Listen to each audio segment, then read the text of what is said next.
अब जी next is question number 10 जो कि write a program that take input of a number ranging from 1 to 50। तो हमने कोई एक नंबर ले लेना जो कि 1 से 50 के दरमियान हो and then prints whether it's a prime number और नॉट। फिर हमने बताना क्या ये प्राइम है या नहीं।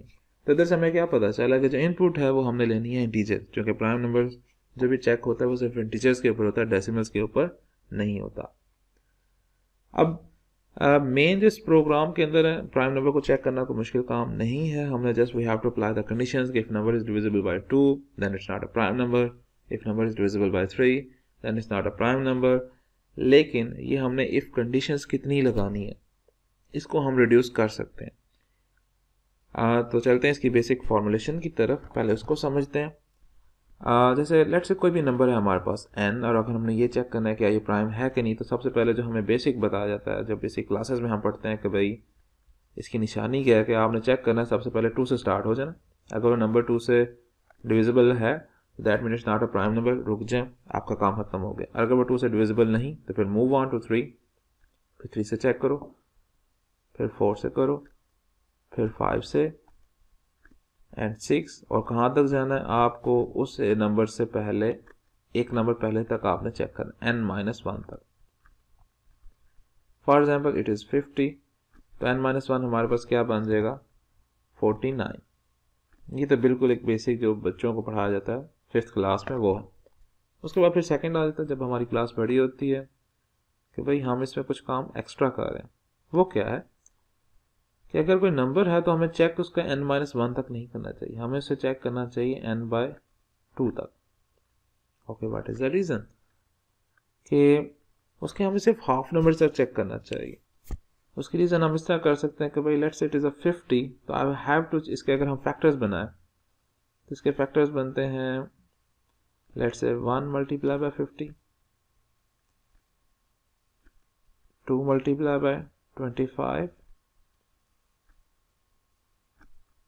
5 multiply by 10, and then 10 multiply by 5, 25 multiply by 2, and 50 multiply by 1. This is it. तो अगर हम इसका हाफ देखें तो इट इज 25, तो जैसे ही this is your bottom line. Okay जी, तो हमने 2 को 25 से चेक किया, अगर नंबर 2 से डिविजिबल होगा तो दैट मीन उसको 25 से मल्टीप्लाई करेंगे तो हमारे पास आंसर आएगा। तो ऑटोमेटिकली वो नंबर 25 से भी हमारा चेक हो गया। अगर 2 से डिविजिबल नहीं है तो दैट मीन पेयरिंग तो उसकी 25 के साथ ही बन रही है, तो ऑटोमेटिकली 25 से भी नहीं होगा। और अगर आप यहाँ पर देखें तो ये 25 यहाँ पर रिपीट हो रहा है। इस तरह आगे चले 1 into 50, तो 50 into 1, तो दैट मीन आपको इन चीज़ों को चेक करने की ज़रूरत ही नहीं है, ये काम आपने पहले इधर कर ही लिया हुआ। इस फार्मूले को आप मज़ीद में इम्प्रूव कर सकते हैं। जैसे यहाँ पर देखें 5 और ये 10 और 5 आपस में रिपीट हो रहे हैं, लेकिन ये हर दफ़ा ज़रूरी नहीं कि ये नंबर्स आपस में इस तरह पास आ जाए। तो जनरल रूल इज़ हाफ के बाद जो है आगे नंबर जो है वो ऑटोमेटिकली रिपीट होना शुरू हो जाते हैं पेयरिंग। तो इट इज़ बेस्ट वे कि हम अपनी जो सर्च लाइन है उसको पूरा चेक करने की वजह उसको हाफ तक ले। ओके जी, तो दैट मीन अगर लेट्स ए नंबर है तो we have to check 2, 3, 4, 5 and 6 and up to n/2। फिर इसके बाद इसमें मज़ीद इम्प्रूवमेंट क्या आ सकती है कि भाई अगर आपने ये भी हमने जैसे फॉर एग्जाम्पल n50 है तो हमने उसको सर्च लाइन को 25 में कन्वर्ट कर दिया, आधे नंबर्स की हमने बचत कर ली। कि अगर एक नंबर जो है अगर 2 से डिविजिबल है तो दैट मीन 2 से डिविजिबल नहीं है फॉर एग्जाम्पल, तो इसका मतलब है कि वो जो उसके अपने 2 के मल्टीपल्स हैं उनसे भी डिवाइड नहीं होगा, वो नंबर इवन ही नहीं है। जब इवन नंबर ही नहीं है तो फिर इवन नंबर से वो डिवाइड नहीं होगा। तो हमें जो है नेक्स्ट जितने भी इवन नंबर्स आ रहे हैं उनसे चेक करने की ज़रूरत नहीं है। अगर वो 2 से डिविजिबल नहीं तो ऑटोमेटिकली 4 से भी नहीं होगा, 6 से भी नहीं होगा, 8 से भी नहीं होगा, क्योंकि सबके फैक्टर जो हैं उसके अंदर 2 आता है।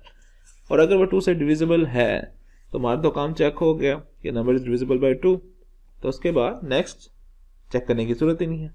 इस तरह अगर 3 है तो 3 के मल्टीपल्स जैसे कि 9, 12, वो तो 2 में चलो कवर अप हो गया, 15, इनको भी चेक करने की जरूरत नहीं है।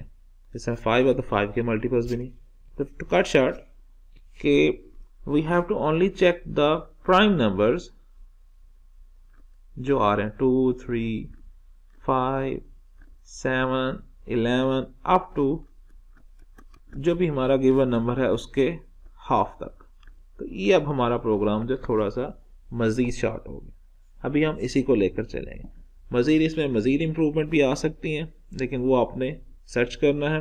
अगर कोई आपको मिल जाता है तो यू हैव टू अप्लाई और साथ कमेंट कर दें ताकि बाकी लोगों को पता चल जाए। तो इसमें बहुत ज़्यादा इंप्रूवमेंट्स हैं। अभी मैंने जस्ट आपको बेसिक 3 इंप्रूवमेंट्स बताई, हम इस पर लेकर चलेंगे। अभी हम जो सी स्टाइल है उधर तक चलेंगे। तो इसके लिए सबसे पहले हम जो है एक लिस्ट बना लेते हैं सबसे पहले 1 to 50 की, लाइक दिस। और इसके अंदर अब हम लिखते हैं कि भाई हमें कौन से नंबर चाहिए और कौन से नहीं। हमने कंडीशंस किन किन नंबर्स पे लगाने। तो सबसे पहले 1 तो इसमें है ही नहीं, तो अगर से वी हैव 50 नंबर्स, 50 तक रेंज है मैक्सिमम, तो दैट मीन उसके हाफ, यानी कि इनको तो भाई ख़त्म कर दो। पहले हमें सिर्फ चेक करना है 25 तक। ओके जी, द नेक्स्ट थिंग इज 25 तक हमने काट शार्ट कर दिया। उसके बाद अगर 2 से चेक हो रहा है तो 4, 6 जितने भी इवन नंबर हैं उन सबको ख़त्म कर दो। 10, 12, 14, 16, 18, 20, 22, 24। अब मज़ीद हम चेक करते हैं कि भाई 3 के मल्टीपल्स कौन से हैं। तो 3, 6, 9 इसे भी काट दें, 12 भी हो गया, 15, 17, 19, 21, 3, 7, 21, 23 एंड 25। अगर जी 5 के मल्टीपल्स ऑटोमेटिकली कट हो गए हैं। और ये जो है हमारे पास तमाम नंबर्स, ये हमारे पास प्राइम आ रहे हैं। तो दैट मीन हमारी जो कंडीशंस होंगी वो चेक करने के लिए वो होगी 2, 3, 5, 7, 11, 13, 17, 19 एंड 23। ये टोटल हमारे पास जो नंबर्स हैं 3, 3, 6 और 3, 9 नंबर बन जाते हैं। तो हमें 50 कंडीशंस लगाने की जरूरत नहीं है। We have to check only 9 conditions. तो अब चलते हैं प्रोग्राम की तरफ। स्ट्रेटजी अगर आपको समझ आ गई तो प्रोग्राम बनाना कोई मुश्किल काम नहीं है। इसको हम जो है अब चलते हैं प्रोग्राम की तरफ, इसको सेव कर लेते हैं। Okay so this is question number 10। तो I will right the comments. Question 10, prime number, check, input range is 0 to 50। उसके बाद वही preprocessor files include iOS stream using namespace std,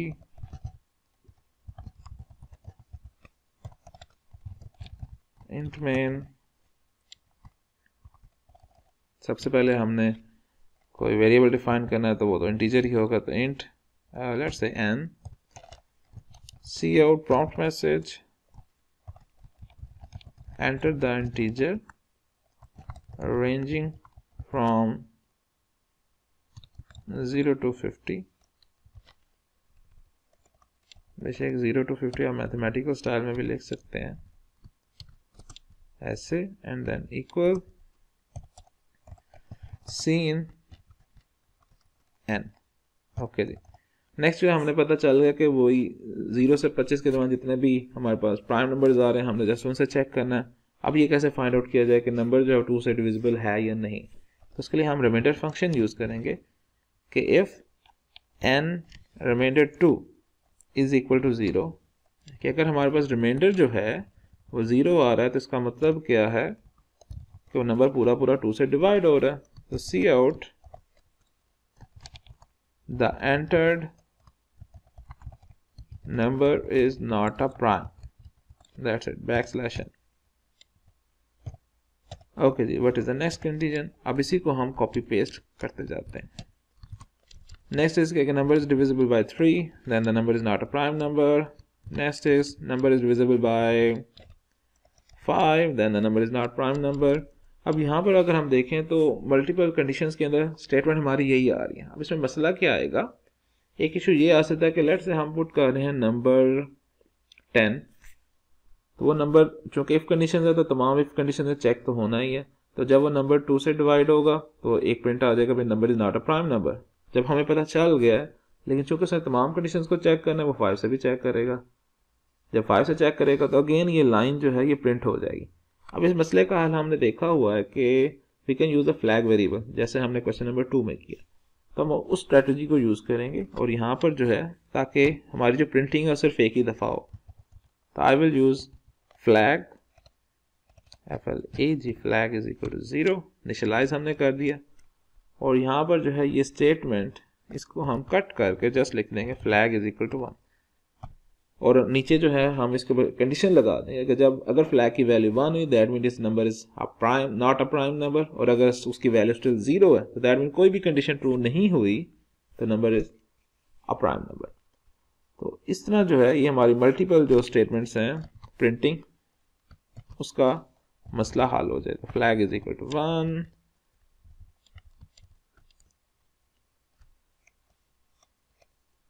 इसको हम लिख लेते हैं फ्लैग इज इक्वल टू 1। अब इसी वो स्ट्रक्चर को हम कॉपी पेस्ट करते जाते हैं तमाम कंडीशंस के लिए। कॉपी पेस्ट, नंबर 5 के बाद आ रहा था 7, उसके बाद आ रहा है 7 के बाद आ जाएगा 11, ओके जी, 11 के बाद 13, 13 के बाद that will be 17, और 17 के बाद it will be 19, 19 and 10 23। तो ये हमारे पास प्राइम नंबर्स हैं 2 3 5 7 11 13 17 19 and 23। अब क्वेश्चन ये पैदा होता है कि भाई लेट्स से एक नंबर जो हमने 9 पुट किया, अब नंबर तो कोई भी इनपुट कर सकते हैं, तो अगर हम 9 इनपुट कर रहे हैं तो भाई वो तो कंडीशन चले होनी चाहिए उसके हाफ तक, दैट इज 4, 4 नहीं है तो भाई 3 तक ही जाना चाहिए। ये एक्स्ट्रा स्टेटमेंट्स क्यों आ रही हैं? तो अब ये क्वेश्चन बनता है कि भाई मजीद जो है इसमें इंप्रूवमेंट क्या होनी चाहिए प्रोग्राम में, कि जो नंबर इनपुट हो रहा है उसके मुताबिक ही उतनी कंडीशंस बननी चाहिए, एक्स्ट्रा कंडीशंस को चेक करने की जरूरत नहीं है। लेकिन जो कि अभी हमने एडवांस चीज़ें नहीं पढ़ी, we are using only if structure, तो इस स्ट्रक्चर में मसला यही आ रहा है कि चाहे आप नंबर 9 पुट कर रहे हैं चाहे आप 50, तो आपने मैक्सिमम के लिहाज से ही कंडीशन बनानी, ताकि जो है अगर कोई नंबर बड़ा आ जाए तो तमाम नंबर्स को चेक होना ज़रूरी है। अब मज़ीद इसमें जो इम्प्रूवमेंट है कि जो हम नेक्स्ट टाइल्स में करेंगे वो ये कि कोई ऐसा एक प्रोग्राम होना चाहिए कि जो नंबर गिवन हो उसके मुताबिक ही वो उतनी ही कंडीशंस जनरेट करे, ना एक्स्ट्रा हो ना कम हो, तो ये ज़्यादा अच्छा हो जाएगा। ताकि फालतू की जो कंडीशन जैसे 9 है, बेशक हम 9 को इनपुट कर रहे हैं लेकिन प्रोग्राम ने ये हमारे पास 1 2 3 4 5 6 7 8 9 कंडीशनें चेक करना है। उसने 2 से भी चेक करना है, उसने 3 से भी करना है, 5 से भी करना है, 7 11 13 17 जितनी भी कंडीशन उसने एक दफ़ा तो चेक करना है। बेशक उनका आंसर जो है ये सारे सेक्शन का वो 9 ही आना है। तो ये एक मसला है इफ स्ट्रक्चर में, और इसको मज़ीद इम्प्रूव किया जा सकता है by using advance structures like while loop, for loop. मज़ीद हम बिल्ट इन फंक्शन यूज़ कर लें तो उसका भी हमें फ़ायदा हो सकता है। और इंशाल्लाह इस प्रोग्राम को हम नेक्स्ट चीज़ें पढ़ने के बाद दोबारा से शॉर्ट करके भी बनाएंगे। तो अभी के लिए इसी को चेक करते हैं, इसे रन, और उसके बाद हमने आउटपुट तो दी नहीं है, तो we have to write C out. इसके लिए हमें कंडीशन लगानी पड़ेगी if flag is equal to 1, अगर फ्लैग की वैल्यू 1 है तो फिर क्या करना है, सी आउट देना है कि भाई नंबर जो है वो प्राइम नहीं है, तो entered number is not a prime, क्योंकि कंडीशन की कोई ना कोई एक ट्रू हो गया जिसकी वजह से फ्लैग की वैल्यू 1 आ रही, और अगर फ्लैग की वैल्यू स्टिल 0 है इसका मतलब है कोई भी कंडीशन ट्रू नहीं हुई। तो इसी को हम कॉपी पेस्ट करते हैं,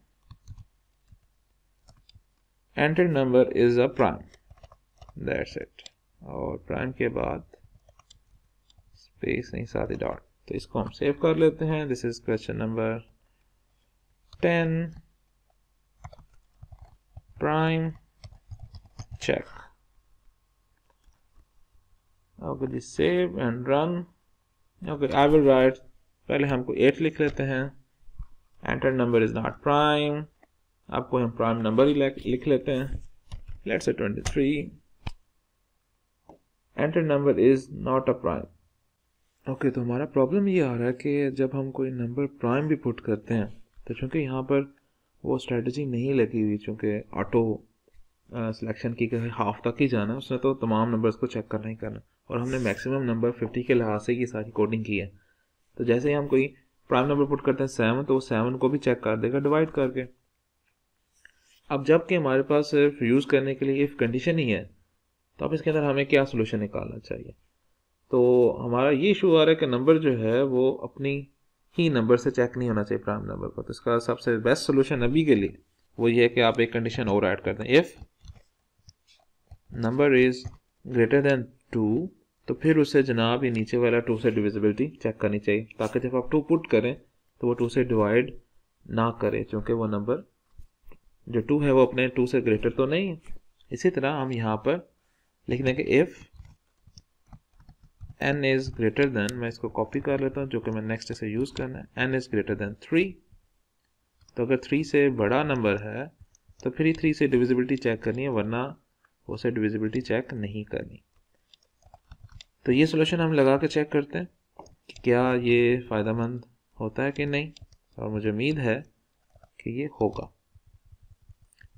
तो if number is greater than 7, तो फिर ही आप 7 से डिविजिबिलिटी चेक करें, वरना नहीं.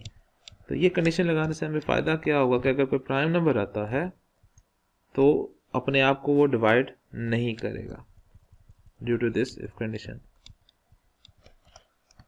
ओके जी, 13.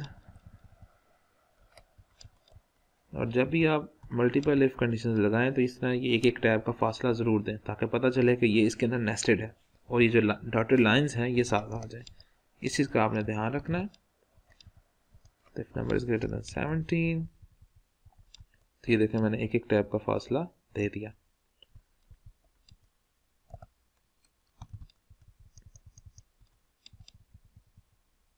If number is greater than 19, this one, or the last one is number is greater than 23. अब जो है ये हमारा प्रोग्राम कंप्लीट हो गया. तो अगर आप फ्लैग की वैल्यू 1 होगी तो इसका मतलब है नंबर प्राइम नहीं है, और अगर वो स्टिल 0 है तो that mean it's the prime number. Control S, एक दफ़ा कंडीशन दोबारा चेक कर लें. 2, 3, 5, 7, 11, 13, 17, 19 एंड 23. ये सही लगा. Again run. Now I put let's say 21 को चेक करते हैं, तो it is not a prime number. अब मैं लिखता हूँ 23, तो the number is a prime number. और enter number is prime number लिखा हुआ है, एंटर्ड नंबर इज गुड, या गिवन नंबर, ये ज़्यादा अच्छा रहेगा. क्या हम लिख लेते हैं given number is prime and not prime.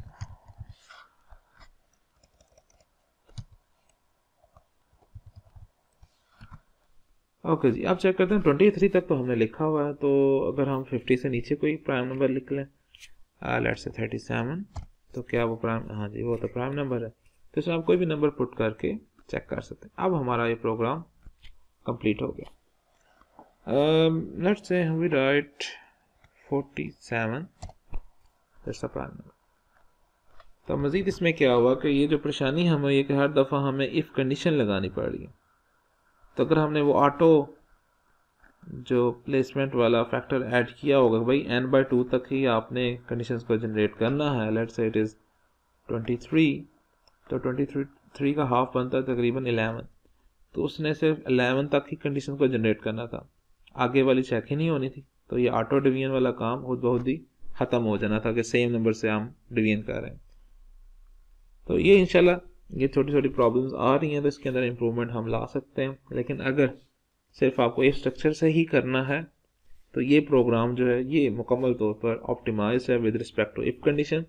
और जो ये गलती आई थी कि जब हम प्राइम नंबर पुट करते हैं तो प्राइम अपने आप को ही डिवाइड कर देता है, तो उसको भी हमने बेहतर कर लिया विद यूजिंग इफ इसके अलावा भी कोई स्ट्रेटजी हो सकती है, अगर आपके माइंड में कोई हो तो काइंडली ज़रूर कमेंट करें अपना प्रोग्राम, बेशक उसका प्रोग्राम का स्क्रीनशॉट लेके किसी भी वेबसाइट के अंदर आप पुट कर दें, उसे अपलोड कर दें और उसका लिंक जो है वो कमेंट सेक्शन में पुट कर दें।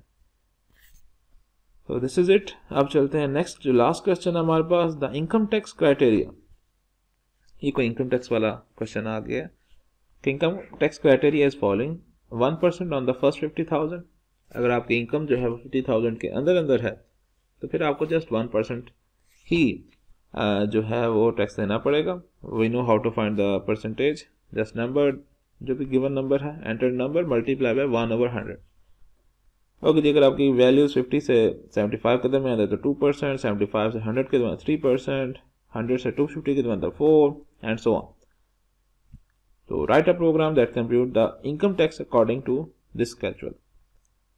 ठीक है जी, तो हम बना लेते हैं। Okay, new file, income tax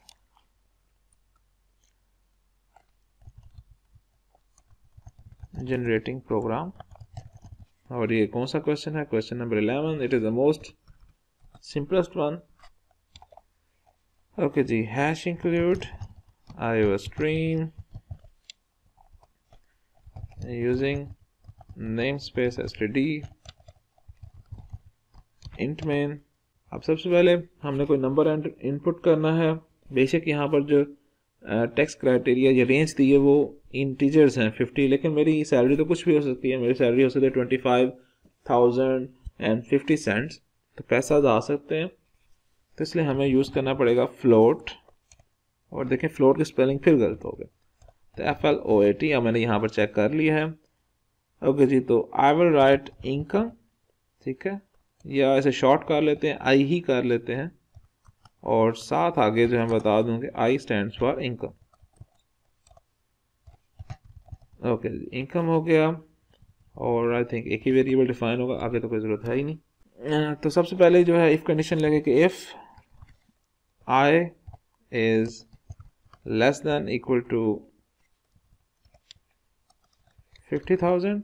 okay fine, तो फिर हमने क्या करना है, सी आउट, मैं साथ ही कर देता हूँ कि योर टैक्स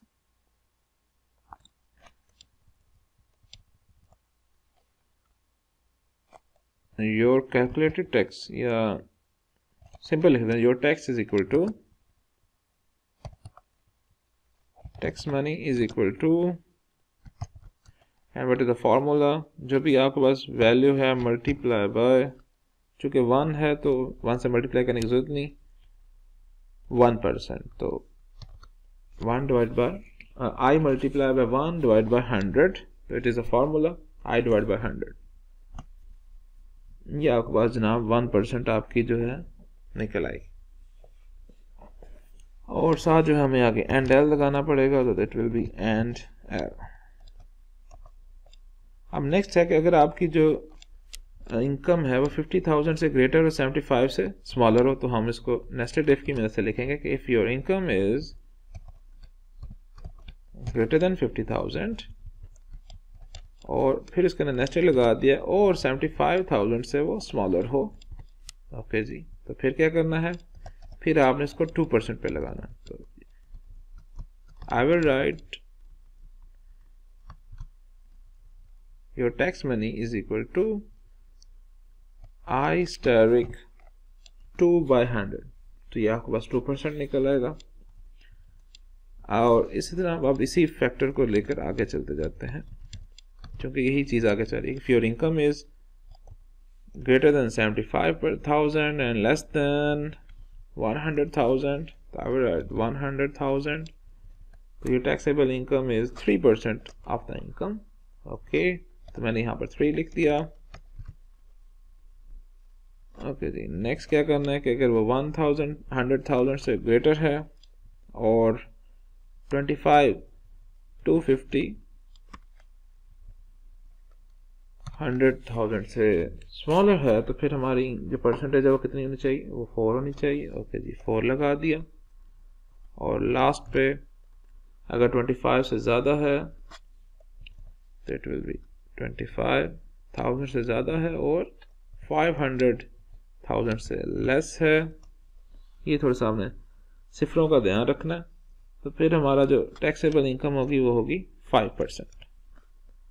एंड लास्ट कि अगर आपकी जो इनकम है, मैं थोड़ा सा कॉपी पेस्टिंग कर रहा हूँ, वो 500,000 से ग्रेटर है, फिर जितनी मर्जी होगी आपका जो टैक्सेबल इनकम है वो होगी 6%। तो this is your program, simple one. इसको हम सेव कर लेते हैं। Question number 11, text generating programme.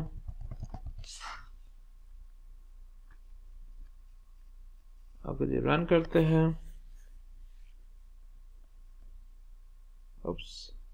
हाँ, ये इसलिए कि बेसिक चीज हम भूल ही गए कि प्रॉम्प्ट मैसेज पे तो लिखना है एंटर द इनकम। तो ये देखें बेसिक थिंग ही हम भूल गए, एंटर द इनकम सीन आए। तो अगर भूल भी गए तो कोई मसले वाली बात नहीं है, उसने आपको याद करवा दी। और यहाँ से हमने ये भी सीखा कि अगर हम कोई इनपुट नहीं लिखते तो फिर हमारे पास आउटपुट कैसे आएगी। देखिए जैसे हमने रन किया तो उसने, अगर हम कोई नंबर जो है उसको इनिशियलाइज डिफाइन कर देते हैं लेकिन इनिशियलाइज नहीं करते तो बैक एंड पे वो ज़ीरो ही रहेगा। तो बैक एंड पे जो उसकी वैल्यू है वो ज़ीरो ही कंसिडर होगी अनटिल कि हम उसको कुछ ना कुछ असाइन नहीं करते। तो एक यहाँ से हमें ये भी चीज़ पता चल गई एज ए ऑब्जेक्टिव। तो अब जो है हम इसके अंदर नंबर पुट करते हैं। लेट्स से जी हमारी जो इनकम है वो है 50,000 से लेस एंड 25,000। तो फिर हमारे पास जो टैक्स मनी है वो उसका जस्ट 1% जो कि 250 बनता है वो आएगा। ओके जी, तो ये एक हमारे पास स्लॉट चेक होगी।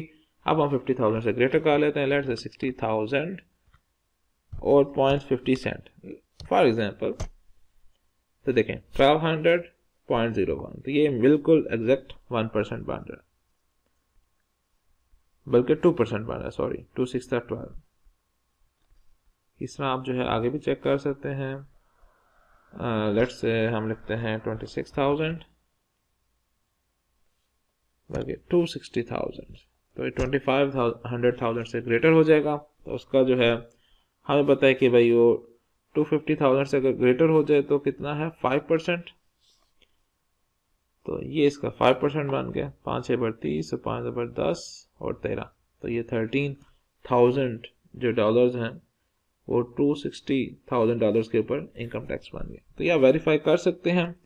मजीद जो है इसके अंदर क्या हो सकता है कि इंस्टेड के मैं हर दफ़ा आउटपुट लिख रहा हूँ, ये स्ट्रक्चर भी ठीक है लेकिन इसको हम कन्वर्ट भी कर सकते हैं कि हर दफ़ा एंड एल और ये सारी चीज़ें। तो why not I should assign it to some variable t is equal to. तो यहाँ पर हम जो है फ्लोट के अंदर t को भी ऐड कर देते हैं, क्योंकि पॉइंट में होगा तो फिर टेक्स्ट भी पॉइंट में निकलेगा। तो ये थोड़ा सा प्रोग्राम हम इसमें शॉर्ट कर सकते हैं। इधर से जनाब इसको ख़त्म कर दें and t is equal to just assignments और यहाँ पर b। तो t is equal to this one. तो ये जो है बार बार हमें वही स्टेटमेंट को रिपीट नहीं करना पड़ रहा। And t is equal to this one और एंड एल भी हमें कम यूज करने पड़ रहे हैं। जस्ट एक वेरिएबल को हमने ज़्यादा किया और अच्छा स्टाइल भी यही है।